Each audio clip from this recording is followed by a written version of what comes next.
It's interesting because no matter what occurs or non-occurs, can't last.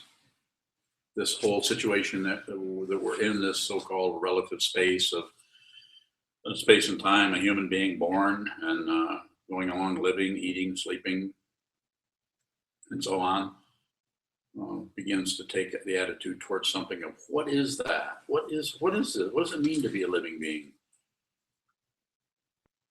What's the fundamental nature of this situation? So going back to the dharmas in the Lankavatara Sutra, the third, fourth century text of the Yogacara tradition in Buddhism, or mind only, something arises, we name it, and then we project our ideas on it. It's a good thing, a bad thing. It's something I should invest in, something I should ignore, something I should, this, and that. Constant story around anything that's arising. So there's the first three. That's called the relative situation, the construct. And then if we look closely, if we say, what is that? Something arises, we name it, we project onto it. What is that? What is that? Fundamentally, what is that? We begin to see the fourth of the five dharmas called suchness or emptiness. We begin to see that anything you think about anything is, or anything that arises is empty. But what you name it is empty. What you project onto it. And seeing that emptiness, we begin to see reality. We begin to see the way things actually are ultimately. And when we see that, we also begin to see that we're not separate from what we're seeing. That you as an individual, as a breathing, eating, sleeping, happy, sad, neutral person are not separate from the ultimate situation, from ultimate truth. You're not left out from anything. This is called Buddha nature. This is what the Buddha saw. Everything is dependently arisen. Nothing comes from its own side as a solid, separate being who can win or lose, or live or die for that matter. It goes that far. It actually transcends this world, transcends this livingness that you're experiencing of being a living being.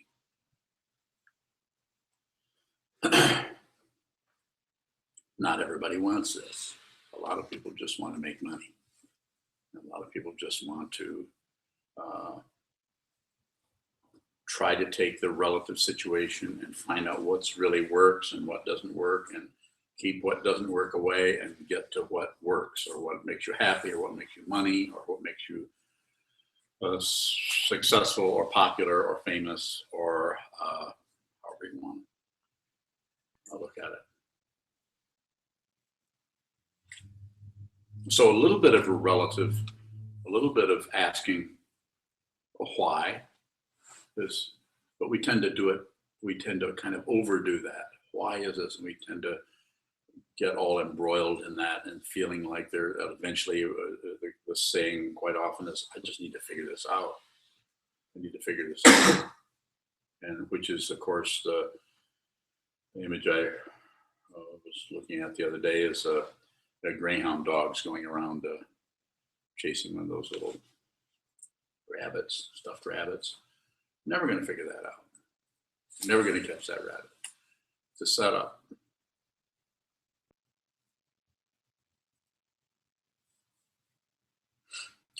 So the sitting practice of meditation, actually through sitting down and doing something that's kind of artificial, we're actually going to deliberately sit down on a cushion in front of a wall and do nothing but watch what continues to shift around and move or appear and disappear.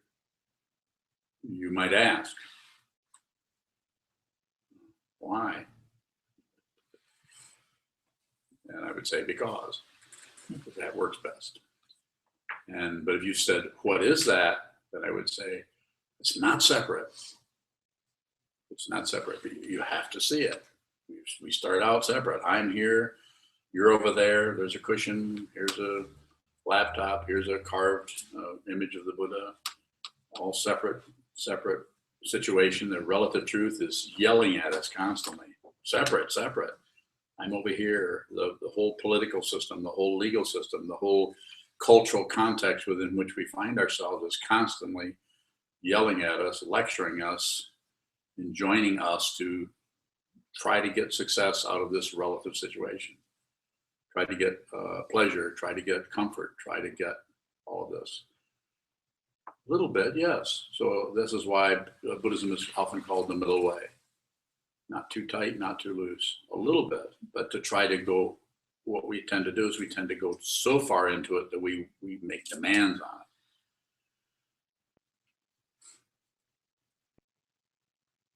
it. Igor. Why is that so tempting? What do you think? Not sure. Well, sometimes feels pretty good. Hmm. Then you think, that feels pretty good. Maybe I can strategize so that nothing ever feels bad. I just get good stuff. So it magnetizes us into feeling like there's a possibility of success, of actually working with relative truth in such a way that we can actually succeed and actually get better and win and get ahead of other people and so on. Or, we actually believe in relative truth, and we believe that that's where happiness lies. More? Yeah. So when you're sitting for a long time, is it getting to a point where you're restraining yourself? Or you know that this game's playing on? Or the game doesn't play anymore? That's too many choices. I don't do multiple choice. Pick one. So restraining, for example? What?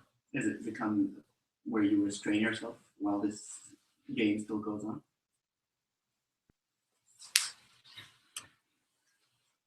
A little bit. What you're doing is you're limiting your activity, because awareness is long. Body and mind, body and awareness, body and mind are not two different things. They're separated in a sense, in that I can think something, and you can look at my body and you can't necessarily tell what I'm thinking. On the other hand, if your state of mind is not particularly clear to you, and my state of mind is particularly clear to me, and I'm sitting in front of you, I'm going to be able to read you. And you won't be able to read me because you're busy, all tied up in your thought patterns and your hope and your fear. That doesn't mean I can read your mind. It just means this Disposition? Huh? Is it more your disposition? Your disposition. And without getting too fancy, people are not really as separated as they look. So it's like, I'll pick on Sokuzan a little bit, since he's a fully ordained monk. He can handle it.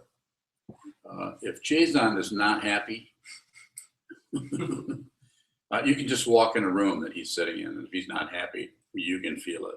It's like, what is it like? It's like humidity. But you can feel it. You can feel it.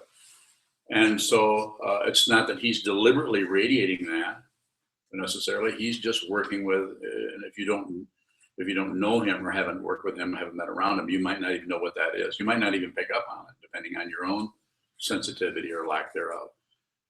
So it's not, I'm not here to accuse him or to accuse anybody of anything. I'm just saying that it seems to be necessary in order to see what is happening in this area we call the mind, or the thought process, or the consciousness, the awareness, and so on.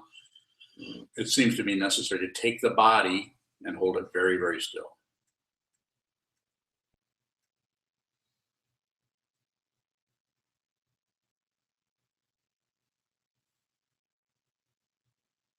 And through contrast, you begin to be more aware of what the shape the mind is starting to take or not take, or the degree to which the mind is grasping or rejecting or moving this way or moving that way. It takes a while.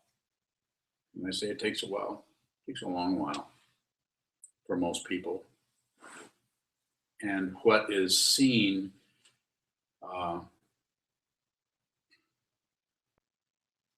it's so different for each person because each person brings a different load of karma, of causes, conditions, emotions, memories, a tendency to be jealous, a tendency to get angry really quickly, a tendency to just shut down, a tendency to want to fill up space with all kinds of information. It's so varied that when you come and you sit down, that what you go through there can be much different than the person right next to you. But everybody eventually goes through a period of settling down where you just see what continues to move. You find if you object to what is moving, you block up you load up what's happening so you can't actually see it clearly. If you agree with what's happening, you load up what is there so you can't see what it is you're agreeing with. If you shut down on what's happening, the very nature of shutting down means that you've distracted yourself into something else. So what was there is now being ignored. Anytime you focus on anything, you ignore everything else. So am I saying don't focus on anything?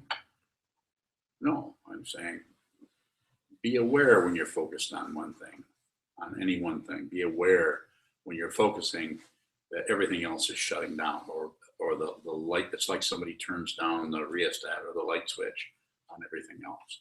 If you're just aware that that is happening, then that focus becomes more, there's more clarity around what focusing actually means, and more clarity around what it actually means to not focus on anything. Very difficult to not focus on anything if you have any, if there's any grasping into self as being real, someone you have to protect, or grasping into self as being real, somebody you have to justify, or grasping into self as being real, somebody who is afraid of being criticized, or grasping into self as being real, somebody who has to convince everybody that what they're saying is the truth.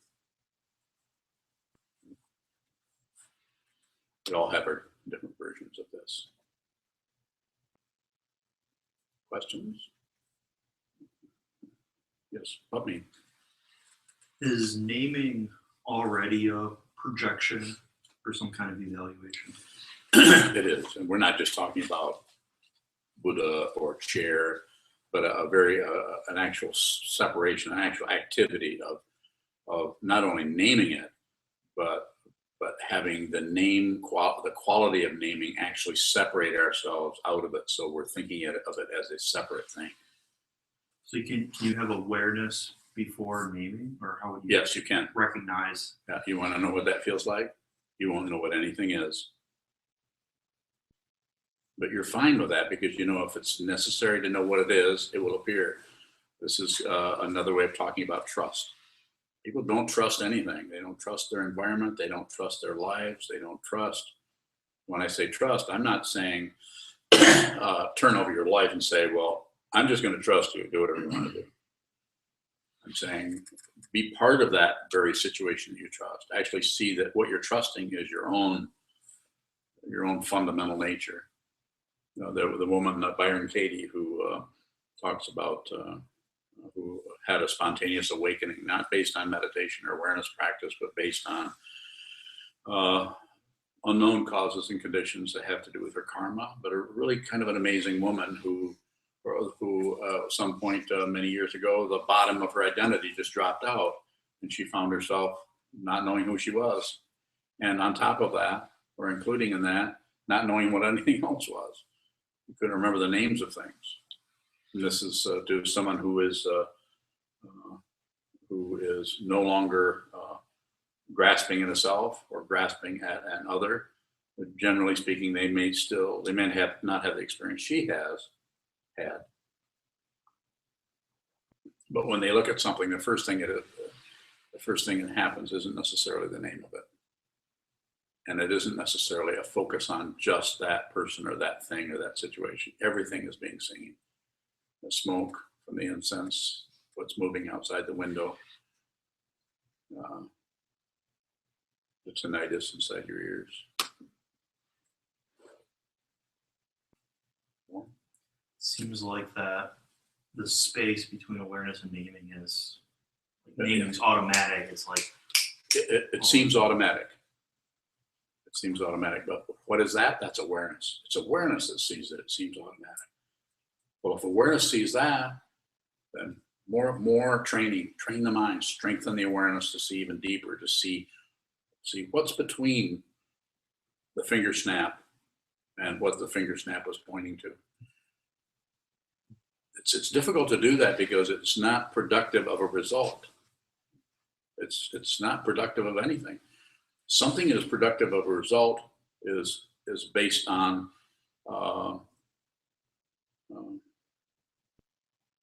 relative truth, all dressed up.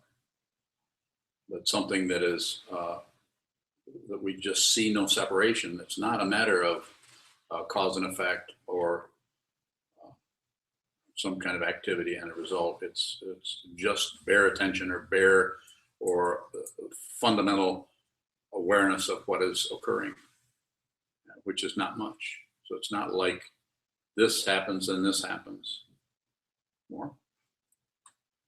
Body language is telling me more. What else is there? The mind doesn't know how to articulate it. Yeah, but there's more. And when I say body language, I'm not sitting around analyzing everybody. I can barely know what I'm thinking myself.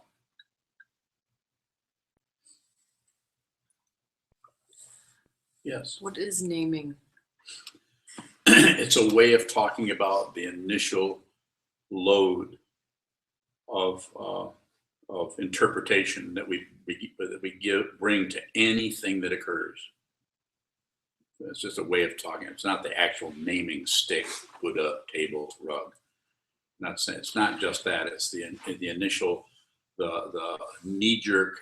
Anytime anything occurs, or we see any person, if a person walks through that door that none of us had ever seen before, you would load that up. What I'm saying, I'm not accusing you of anything, but if you notice that, you'll do. And when you see somebody you've never seen before, there's something that happens about that has to do with the memory of other people who look like that. That has to do with how they're dressed, maybe their gait, all kinds of things where we cannot hardly handle not knowing.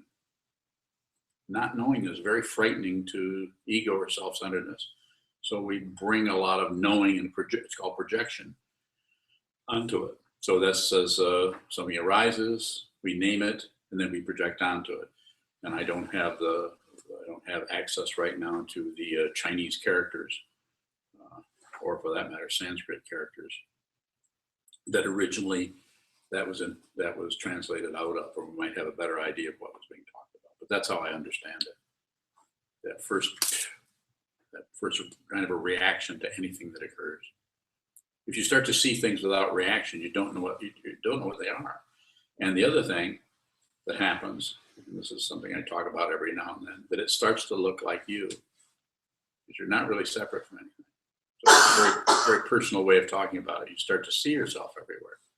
You don't literally see yourself, but you see how intimately not separate you are from everything. It had the most horrible person. Instead of looking like a horrible person, they look like a person who's suffering, and this is how they handle their suffering, is by torturing others. But you see the suffering. You don't see an evil person. You might see that too, but you also see that you might even see it in such a way that there's nothing you can do about it, and there's no immediate situation you can do. In fact, and you might be one of the people they take out.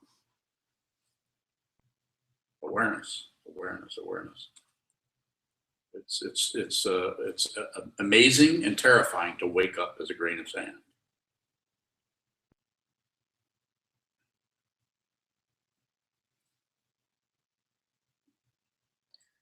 Earlier you talked about maybe it was your voice ringing, vibrating the eardrum, and neural impulses connecting Yes. with what's been imprinted on your brain to recognize that sound of your voice.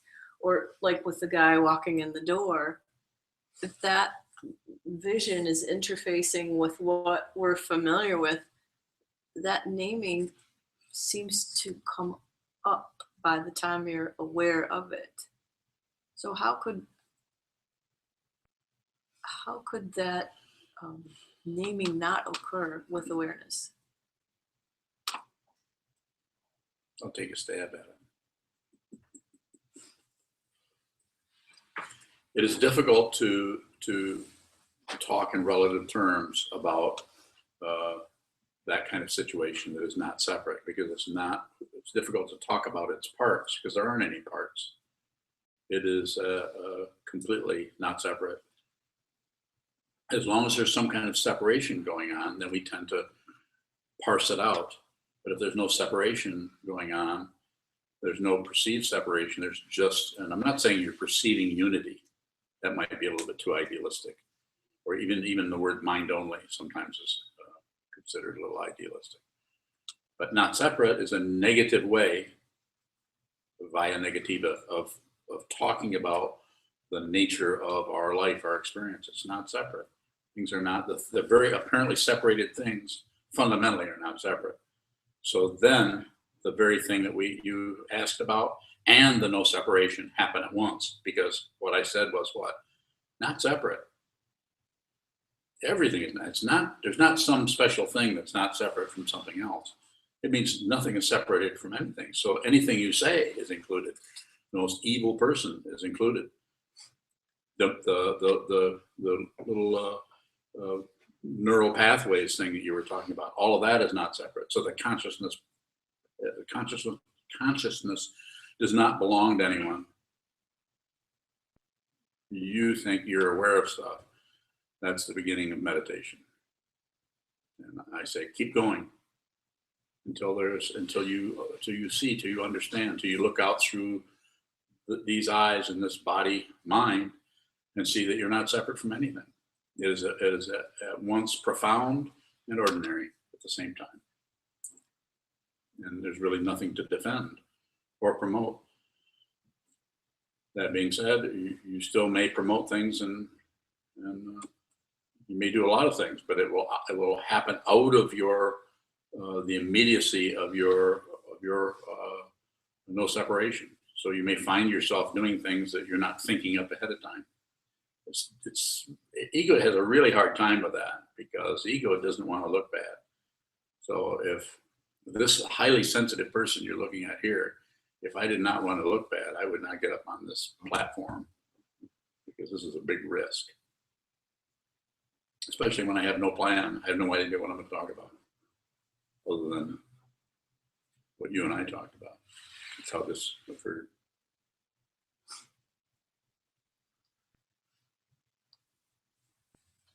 So there's doesn't seem to be any really good answer.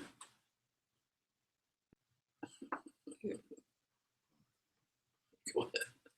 You started I'm not talking. laughing at you. I'm laughing at you. No, I'm laughing at this. Go ahead.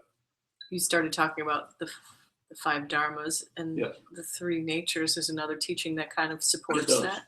So in the example of somebody walking in the door, it's talked about the other dependent nature, or that which appears, Yes. and how it appears Yes. is described as the imaginary. Yes. So instead of one, then the other, are those two are those both observed at the same time? Is the imaginary nature that is laminated over the top of the dependently arisen, are those seen at the same time? And not like one is on the other, but is it possible to see the naming or the recognition at the same time, seeing not separate? Well, if you see that, then that's the third one, the perfected nature. You see that fundamentally nothing is separate from anything anywhere, never has been.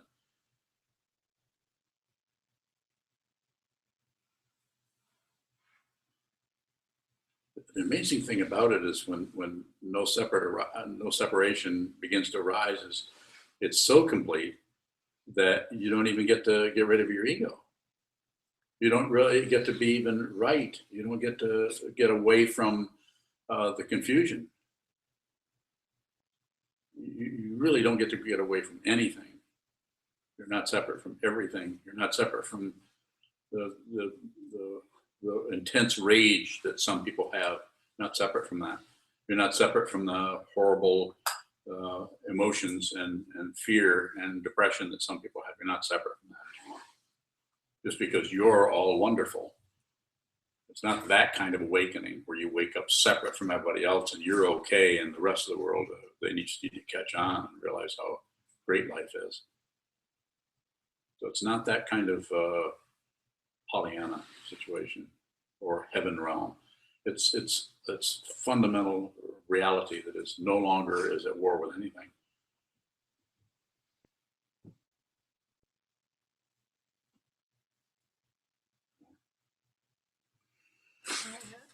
She's talking about the three natures, which is another aspect of the Lankavatara Sutra and other Yogacara teachings. Three natures are Paratantra. I won't use the Sanskrit. Dependently arisen. This is dependent on everything else, and then there's the imputed nature, the imaginary nature. We project onto it all of our ideas about what it is and who it belongs to and how valuable it is and how it got here and who's in charge and who's not in charge and all of the relative things around whatever arises, the imaginary nature. And then the third one is the perfected nature, which is if you see all three of those, if you see the dependently arisen and everything that's projected onto it, and see that none of that is separate from anything. And you see the perfected nature, you see the dependently, or you see the imaginary nature for what it actually is, that it's imaginary. And you see the dependently arisen, you see that everything is dependent on everything else. In other words, you see what the Buddha saw, you see dependently arisen, you see no self in the skandhas. Form, feeling, perception, concept, and consciousness do not support an actual being that is separate from everything. Sure the hell looks like it. And it feels like it if somebody's picking on you. Or if somebody's praising you, that also feels like you're doing pretty good. But there's no solid separate being that can get credit or blame. That's why it says in the teachings that all dharmas are without blame. I'm not saying there isn't somebody that's shouldn't have done that, but it's saying that you can't actually go in and blame a particular person for something that's so vast as dependent origination. We have to help each other, no matter where we're at. If somebody's in terrible shape, we have to help them, not blame them and push them down into a hole and lock them up. Complete misunderstanding and incredibly insane approach to our world.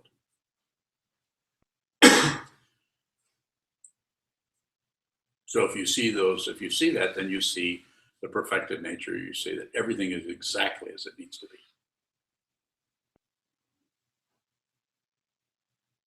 Shogun. As meditators, how do we function with a world that functions as insanely as? Yeah. Train your mind so that you can see that you aren't separate from that insane world. And in that way, you will fundamentally help the world. Like the poet Kabir says in one of his poems, if inside of you you have a loaded gun, how can you have God? So first unload this. Stop the warfare. When I say stop the warfare, first see that you're at war with yourself. Sit down and look at that warfare until you see that it is unreal. And when you see that it is, if you don't push on it, don't pull on it, and don't look away from it, then some of that energy starts to drop off because it doesn't get any fuel. And then whatever keeps going is just momentum, and that wears down eventually too. It just takes time, called, of course, patience. And that's the way you help the world. You may be one of those people that needs to do what the people were doing marching down the street today. Not wrong. It's not incorrect. That's the only way some people can function, is to treat the world as some separate thing that needs fixing. So they're doing that, and I'm all in favor of that. I often say to people, if you want to carry a picket sign, go carry one. I'll even letter it for you. You know, no more nukes or anything. I'll help you. I'm probably not going to go do that. But it's not a matter of right or wrong. It's what are you prepared to do? What are you prepared to really do? What I'm saying, the most courageous thing you can do is to sit down and find out who you are. It takes a lot of courage to do that.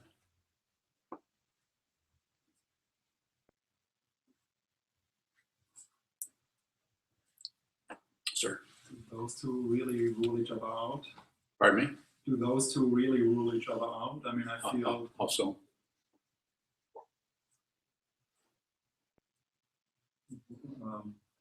I hear you. I mean, just further.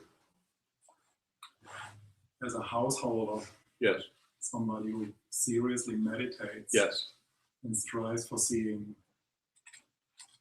the interdependence yes. of anything with everything. Once you get up from the cushion, it could be that it feels like the right thing to do to join them when they walk. Not a problem. Mhm. You know, and it's so individual with people. It's so, and this is what you personally need to do. And I function as a teacher, as a meditation teacher, to help you see what it is you need to do. If you need to be here, I'm all about you being here. If you say, well, I don't know if I really want to do this, and I would say, well, what would you like to do? Say, well, I think I want to go to join the Peace Corps. And then I would say, well, go join the Peace Corps. And then you might say, not you particularly, but you might say, well, do you think I should join the Peace Corps? And I would say, I think you should do exactly what you need to do. Yeah, but what if I don't know if I should join the Peace Corps or not? What am I going to say? I would say, don't do anything unless you have to, which is basically saying, wait, have some patience. If you don't do anything unless you absolutely have to do it, then life moves on, life moves on, life moves on, and something starts to open up.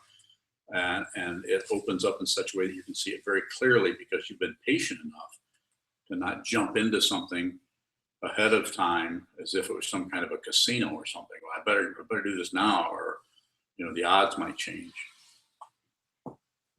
We live like that so much. It's just heartbreaking to see the degree to which people do that. Yes, sir. Something that you said a lot in the past on this same subject is that if you need to do something, you won't be able to help yourself. Yes. How does that apply? Well, it's a similar situation but you have to actually not do anything in order to see that. So if you can not do anything, then don't do anything. Wait and see what happens. But when I say don't do anything, I'm saying do it out of awareness. Don't do it out of lethargy, or don't do it out of ignoring. I'm just going to ignore everything. But do it out of clarity. Actually hold still and watch what continues to move. So you hold very still, watch what continues to move, and then watching what continues to move will happen off the cushion too if you're practicing it on the cushion. So you'll be able to see more clearly what it is you need to do. How many people here, we should see a show of hands, and you should raise that hand immediately without thinking about it. How many people wanted to join that group over there? Okay, one person. Anybody? Huh? It's too hot. It was too hot. It's kind of what it was today. It was nicer. Yeah, let's go. What do we watch?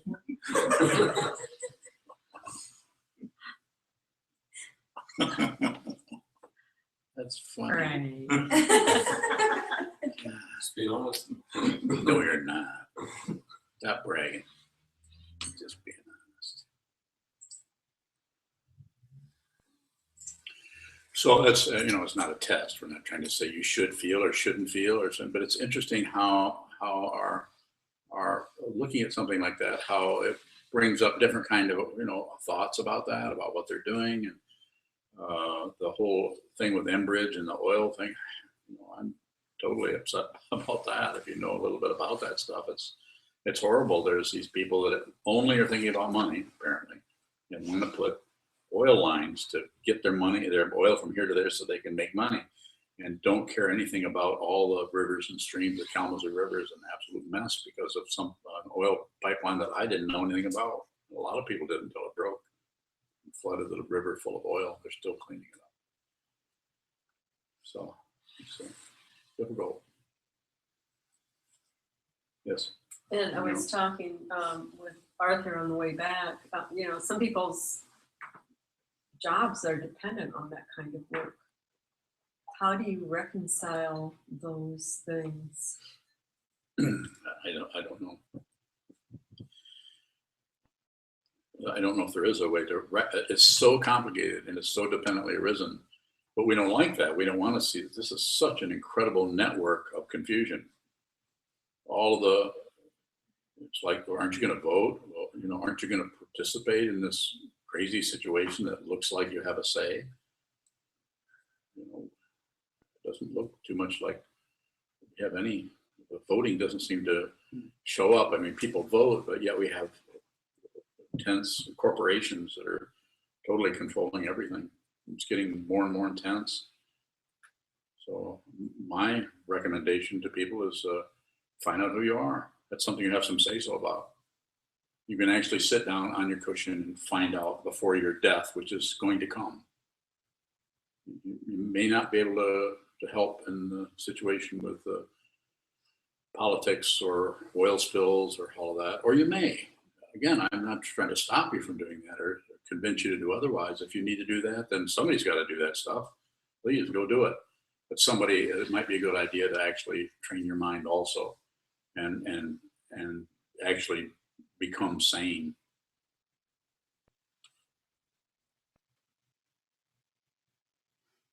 So I don't know how to. It's confusing. I watch it all the time. I watch the news at least an hour every day. Just because I want to see what it is. And like I told some people, I yell at the TV and whine at the politicians, just like probably like anybody else does.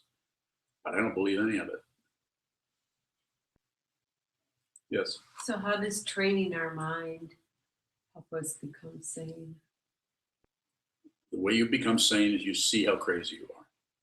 But you won't see how crazy you are unless you hold still and watch how you keep inventing shit. Keep making stuff up and believing in this and rejecting that and going to war with this. Disturbing, it's like it's a beautiful crystal clear pool and we're down there rummaging around and thrashing everything up. It's just an image. It isn't like that at all. Well, it goes back to one of the questions earlier, I guess. Is there anything that isn't being thrashed around? Dragged up from the bottom? Is that a trick question? What is it you want to ask me? Is there any hope? Yeah. Oh. I just want to see clearly. How do I know when I'm seeing clearly? When you stop seeing all that crap. Isn't that getting better though? Isn't that? Doesn't feel like it over here. Speak for yourself.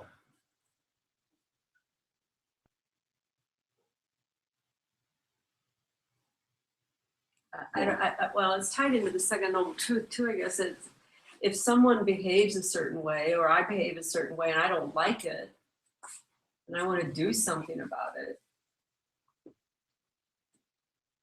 I may find myself unable to do anything about it. How does that lead to sanity?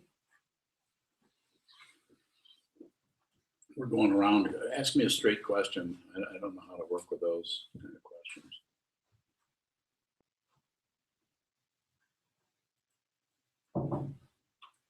What I'm saying is hold still, sit down, train the mind to see what continues to move. And what continues to move is all of the stories and the objections and the agreements and the constant manipulation of our relative situation that we think we can somehow get control of or figure out or squeeze happiness out of. So if we hold still and see that, then the seeing itself, just seeing, just awareness, just the awareness itself is what is important, not what happens in the awareness. If you leave the awareness and go into just trying to stop this from happening or start that from make this happen and make that happen, where you're just joining in with the whole situation of cause and effect, trying to make this stop and make that start. And it's basically a relativity situation. It's dualistic. It's not wrong from some ultimate sense point of view, but it really drags us through really difficult situations.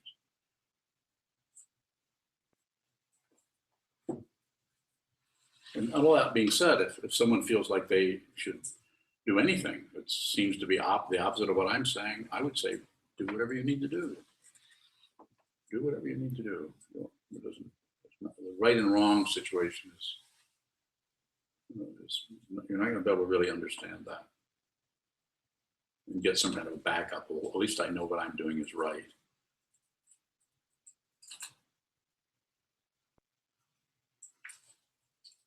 Questions are good. Do you have any more? Joka. If you don't know if what you're doing is right or wrong, what is confidence? So conditional confidence, to start with that, is having successes. You get confident because what you're doing seems to be working. It seems to be successful. But then when what you're doing seems to go the other way because you can't really control the world, then our confidence tends to falter. Suddenly we can't make a living. Suddenly our music isn't selling. Suddenly our ideas are no good. Suddenly we lose our job, or we lose our relationship. And suddenly our confidence is affected by cause because it's based on relative truth. So, but the kind of confidence that you're asking about is unconditional. So it's not confidence that's not based on conditions. That kind of confidence is confidence that sees what is fundamentally true, that nothing is separate from it. There's no success or failure. There's energy moving this way and that way. There's no personal identity that is real as opposed to something that is not real. Things are both real and unreal at the same time. It's called not to. More? If things are not two, then what is contrast? It's seeing the two-ness of what is not two.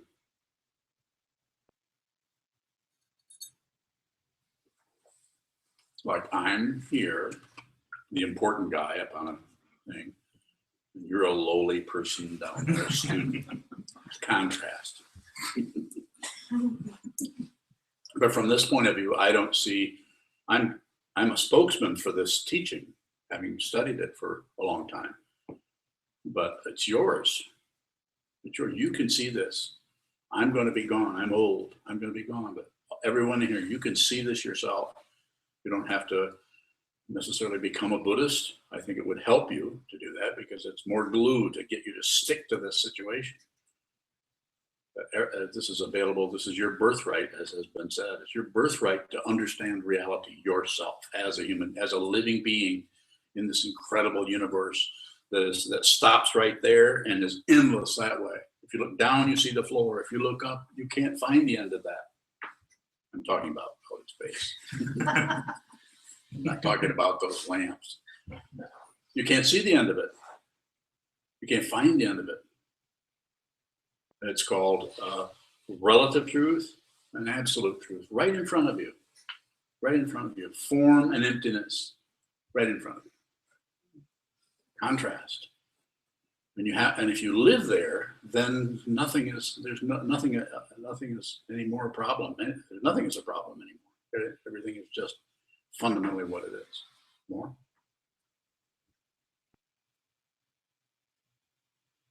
How does naming show up with contrast? That's black, that's white. That's a girl, that's a boy. That's a mouse, that's a cat. Oh, that's a mouse. That's another mouse. Mice. Mice are important.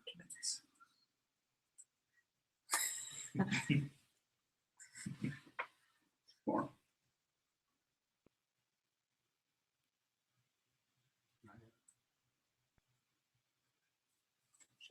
So does that mean that contrast represents delusion?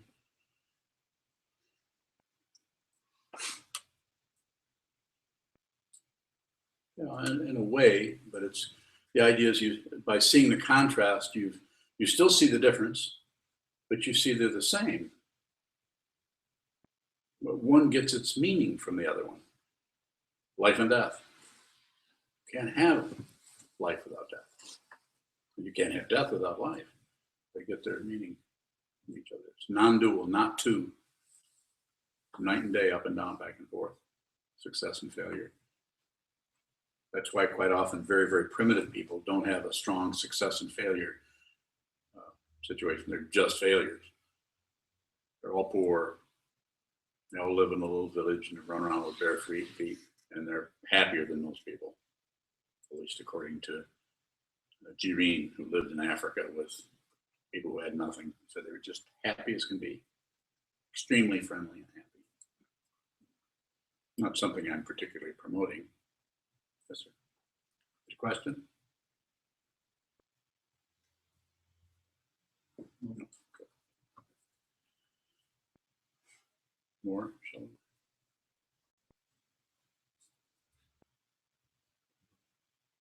That represents both delusion and absolute. Yeah. So contrast, the way I talk about contrast is if you're sitting and you see things coming and going, your thoughts come and go. And I sometimes talk about thoughts as like clouds. And then where do the clouds appear? In the blue sky.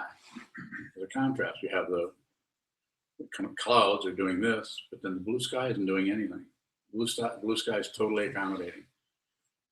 You can't really have the clouds without a blue sky. You can't have a blue sky really without clouds to contrast. Without any clouds, there's just a big blue pancake. In other words, the sky becomes an object. When three-dimensional space, as we see here, becomes solid, that's frightening. Frightening. Because you just think, well, you can always walk somewhere that's three-dimensional space. But it can flip on you. If it flips on you and you're a meditator, then you're probably going to be okay. But if it flips on you and it just flips on you, then you may flip with it. Contrast is not dependable. Something that looks very good can suddenly look very bad. You know what I mean? Everything changes. Everything changes. Everything's fluctuating. You know. Any other questions? Yes. Goes on. A little bit of a preamble to try to describe the question. Mm-hmm. A long time ago, in studying Vasubandhu, this verse sticks out in my mind. How it appears and that which appears gives rise to the fulfilled. So how it appears, I'm over here and that's over there. Or me and my thoughts, and that which appears dependently arisen gives rise to the fulfilled. Yes. So that. So would you like to explain that to everyone? Because that's not easy concepts to follow. It just seemed like the most succinct way. It is a succinct way, but you might have to just explain it to people.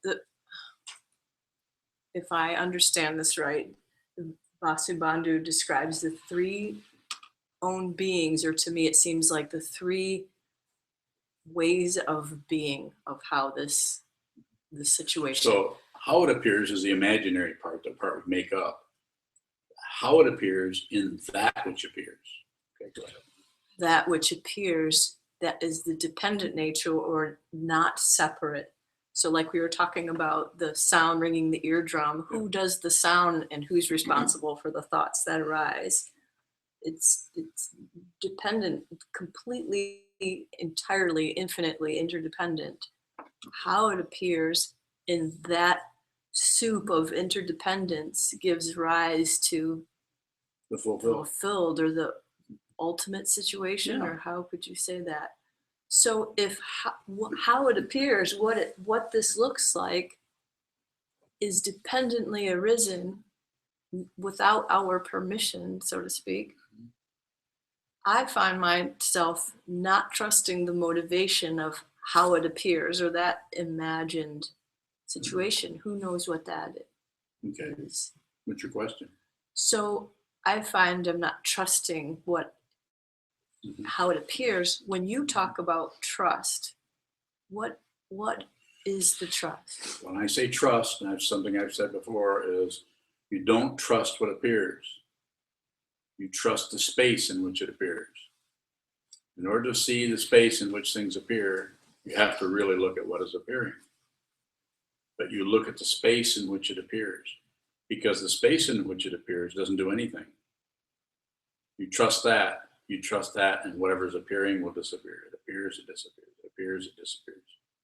It's born, it's died, it dies. It's born, but what is actual, the context of it is doesn't do anything. What is the space?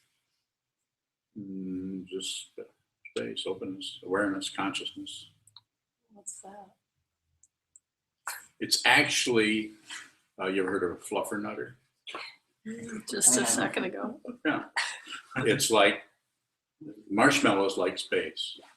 Okay, just marshmallow. And then you put peanut butter in it. Stir it up. Why doesn't it taste good? Huh? Why doesn't it taste good? Why doesn't it? Why does it taste good? It doesn't. Why doesn't I'm it? trying. Space. Oh, space? More imagination.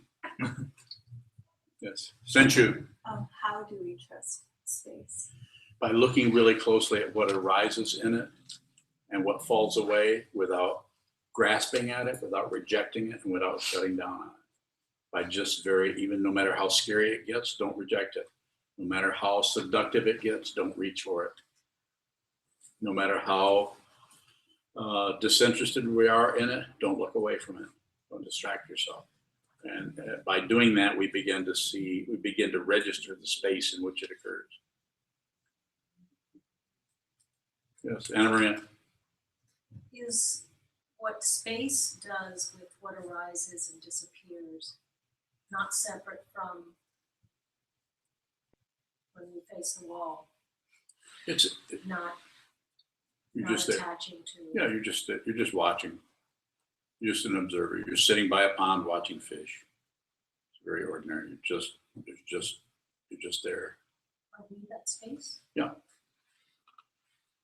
If your identity is anything at all, it's like space.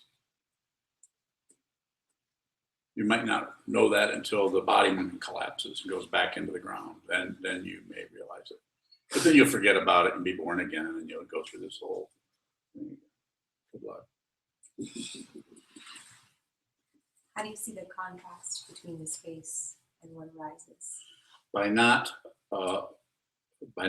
caving in to the desire to grasp, by not caving into the desire to push away, and by not caving into the desire to distract yourself, you begin to see the contrast between what arises, because it starts to become very neutral. Even though it's multicolored, even though it's multi-textural, you begin to see it arise, and you begin to see that in order for anything to arise, it has to arise in space. It arises in the space, and you are the space. You're not, it arises in your own space. You are that space. You're not an observer back here in the space going, damn. We're in a tight fix. From the top of a barn, looking down, people shooting guns. We're in a tight fit. Damn, we're in a tight fix. Is that how that goes? A tight spot. Tight spot. Tight spot. Correct it again. Yes. So is it the contrast of things coming up and going down? Yeah. Is that what shows the space?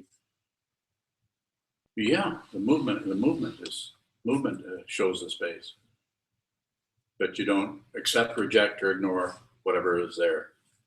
You just observe it, just watch it move. It's awareness. So did you ever actually see the space?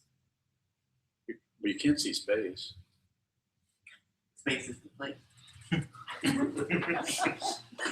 No, Igor. okay, I'll be serious. Can you? What am I going to do with you?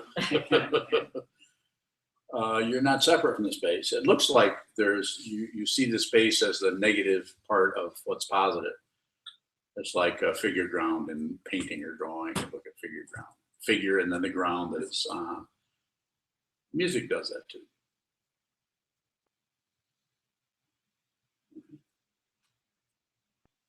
Yes. Question from Carol up in Minneapolis. Hi, Carol. She's asked, is trying to get meaning from our experience just reinforcing separation? Probably. I'm trying to get meaning. If the meaning is forthcoming, then it's just forthcoming. It's just part of the thing is arising. But if you're going into it trying to see, like something will happen, we might say to ourselves, "What does this mean? What does it mean?" Waste of time. I'm not saying you couldn't get something out of it, or some kind of meaning out of it, but it's so circular, and it's a setup for the next. You got that's.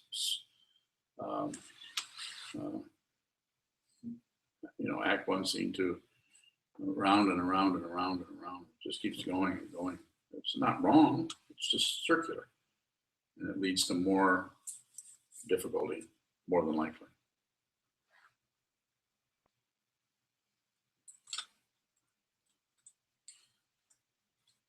Going back to Really? space. Yes.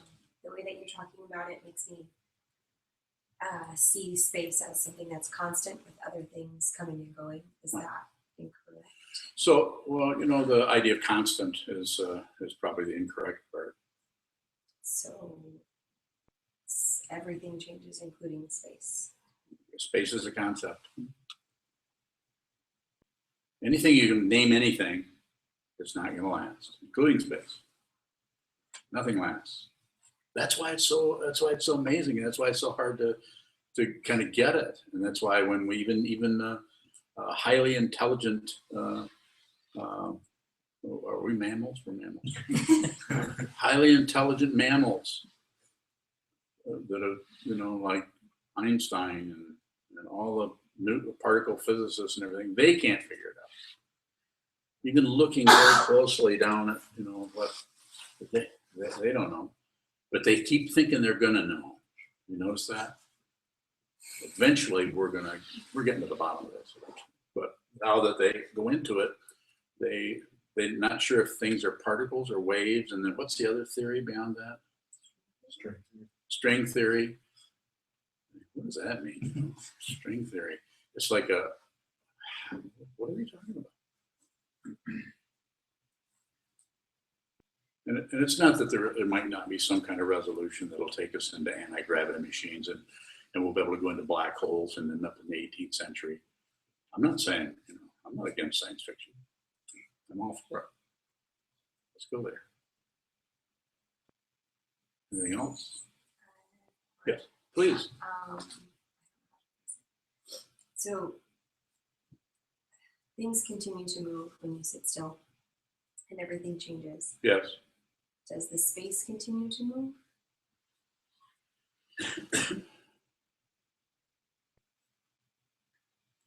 And if so, how do you see the other things that continue to move as well? I think it's kind of a setup for understanding it. So we're saying that space and things are moving within wherever they're moving in the space. So we have the space and we have things that move in it. Fundamentally, space is not separate from those things, but you have to see that through awareness. As a concept, it's, if we go too far, we're jumping way ahead. We're saying, well, I know what's in Philadelphia. Well, no, you don't. We're not in Philadelphia. So you can't, maybe a dumb example, but that's the one that's showing up right now. But we can't really know something too far ahead of time. We can know it conceptually, but if we go too far and try to lock it down, well, is space and things, are they different, or is space doing this or doing that?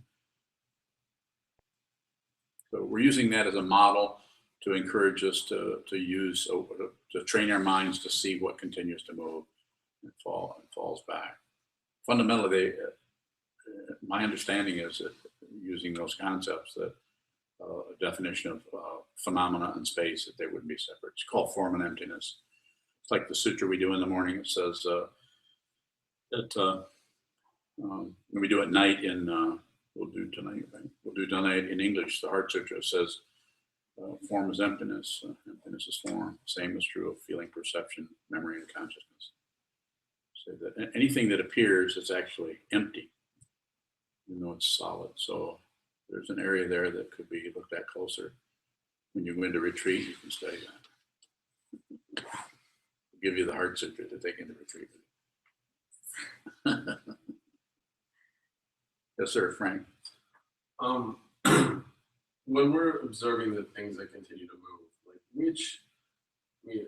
which sense are we observing this in? I mean, is it all the senses, the sense of thinking? I mean, I just find that a lot of times I'm just distracted by my sense of sight.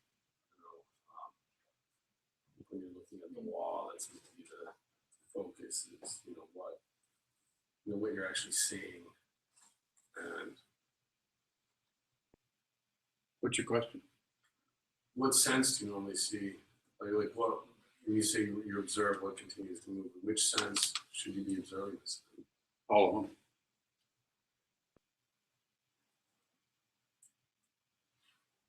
Including the mind. Right. Don't say right too quick. Because you say it too fast, you might be agreeing with something that.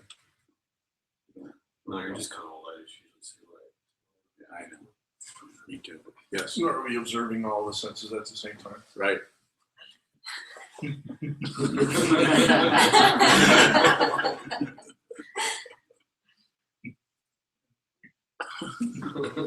I hope Christy's watching. She is, she's not telling. She's not telling us.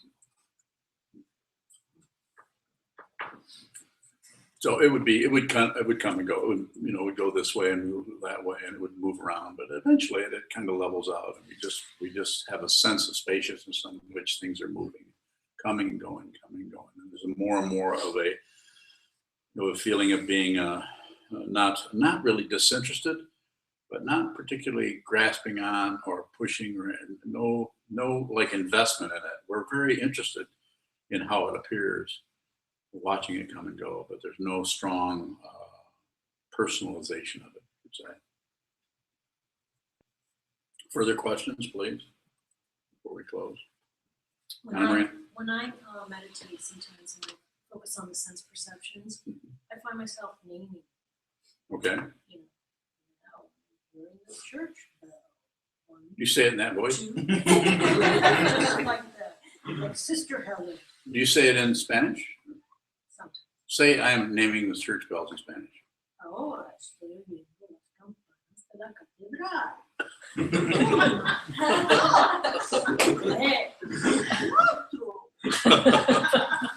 Ah, yes. So, Yeah. What's your question? do you? In Spanish, please. ¿Cuántas campanas hay? It's distracting. Yes. It's distracting. Okay. But you're aware that it's distracting. It's always about awareness. It's never about trying to get to a state of mind that is ideal. Do you eventually, as you do this work more often, is eventually No guarantee. the sense perception tells you, or you're hearing it, but without naming it, like the awareness? Find out. Sit a lot. Sit more. Find out. So it's like I could say a bunch of stuff about it, but I really want people to sit. I want you to see it yourself.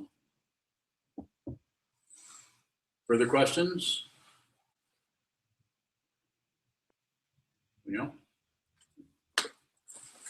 We can Thank you. go back to meditating forever. No, we're going to eat now.